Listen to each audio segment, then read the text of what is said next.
انگریز کی غلامی اور ہندو کے تعصب سے بچنے کے لیے لاکھوں مسلمانوں نے اپنی جانوں کے نذرانے دے کر اور کروڑوں لوگوں نے انتھک جدوجہد کر کے پاکستان حاصل کیا۔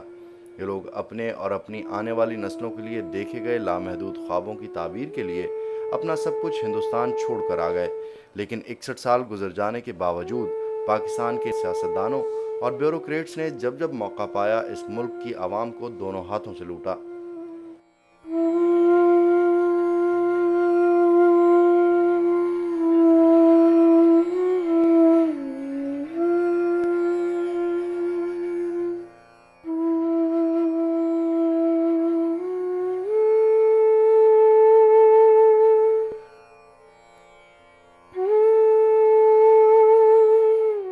تحریک پاکستان کے ان لاکھوں کارکنوں میں سے ایک محمد یعقوب ہے جو آج بھی دو وقت کی روٹی سے محروم ہے۔ والٹن روڈ پر واقع یہ گھر تحریک پاکستان کے کارکن محمد یعقوب کا ہے۔ یعقوب کے گھر کی ایک ایک اینٹ غربت اور افلاس کی منہ بولتی تصویر ہے۔ 82 سال کی اس عمر میں اس بدقسمت آدمی کی اب نہ تو کوئی اولاد زندہ ہے جو اس کی دیکھ بھال اور کفالت کر سکے اور نہ ہی کوئی ذریعہ معاش۔ یعقوب 2500 روپے کرائے کے مکان میں اپنی زندگی اپنی اکلوتی پوتی کے ساتھ انتہائی کسمہ پرسی کے عالم میں بسر کر رہا ہے۔ پاکستان کے بعد یعقوب کو حالات کی ٹھوکروں نے سمگلر بنا دیا۔ ایک طویل عرصہ کراچی میں مشہور زمانہ سمگلر اور گولڈ کنگ سیٹھ قاسم بھٹی کے پاس کام کرتا رہا۔ صدر ایوب کے دور میں یعقوب کو سزائے موت بھی دی گئی اور اسے تختہ دار پر بھی لٹکایا گیا، لیکن قسمت کو ابھی یعقوب کے ساتھ اور کھیل کھیلنا تھا۔ میں شروع سے جو شیلا تھا، ہاتھ کا چھوٹ تھا، اور یہی میرے پہ اعتماد کر کے جو بھی کام لین دین کا ہوتا تھا قاسم بھائی میرے کو ہی دیتا تھا اور میں ہی باہر سے مال لاتا تھا۔ جب میں پکڑا گیا، جب ہی مجھے سزائے موت ہوئی، تو جب ہی مجھے سزائے موت کے تختے پہ لٹکایا، کھڑا کیا، رسہ ٹوٹ گیا، اس وقت سے بعد میں توبہ نصوح اور اللہ کے دربار میں توبہ کیا۔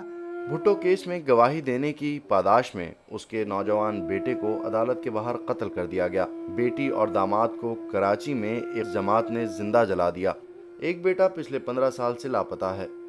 اس کے بعد سے اب تک یعقوب کا کوئی پرسان حال نہیں۔ ایک تو قتل ہو گئی بیٹی اور ایک بیٹا یہ جو بچی میرے پاس بیٹھی ہے، اس کا باپ 15 سال ہو گئے، انہیں پتہ ہی نہیں لگتا کدھر ہے کدھر نہیں ہے۔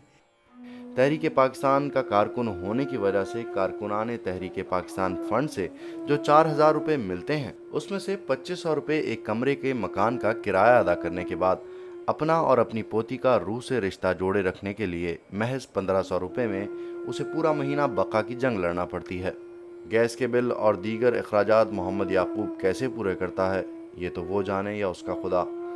اس کی 15 سالہ پوتی عائشہ 9ویں جماعت کی طالب علم ہے اور غریبی کو اپنی معذوری بنائے بغیر پڑھنا چاہتی ہے۔ بدقسمت عائشہ نے آج تک اپنے باپ کو نہیں دیکھا اور اس کے باپ کے لاپتہ ہونے کے بعد اس کی ماں نے بھی دوسری شادی کر کے اپنی نئی زندگی شروع کر دی، لیکن عائشہ آج بھی اپنے باپ اور ماں کی آس کو اپنے دل میں بسائے بیٹھی ہے۔ اس کو نعت خوانی کا شوق ہے اور نعت خوانی میں متعدد انعامات بھی جیت چکی ہے۔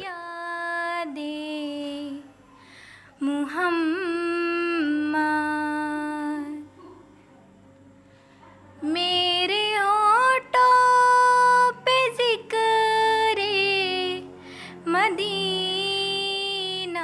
میں 9th کلاس میں پڑھتی ہوں۔ آج کل پڑھائی کر رہی ہوں پر اسکول نہیں جا رہی کیونکہ گھر کے اتنے اخراجات ہوتے ہیں تو اسکول کے پورا نہیں کر سکتے، جس کی وجہ سے اب اکیڈمی جوائن کرنی ہے۔ ماہ رمضان کا مہینہ بھی آ گیا ہے، کھانا وغیرہ کم ہی ہوتا ہے۔ دادو کے پاس رہتی ہوں اپنے، نہ مما ہے پاس نہ پاپا ہے پاس۔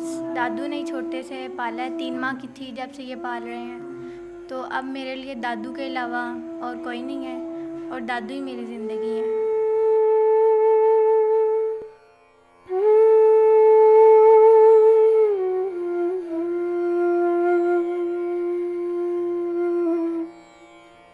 سٹی 42 کی ٹیم ابھی ان کے گھر ہی تھی کہ افطاری کا وقت ہو گیا، لیکن ان بے سہارا اور مجبوروں کے پاس ایک وقت کی افطاری کے لیے اتنا سامان بھی نہ تھا کہ وہ اپنا پیٹ بھر سکیں۔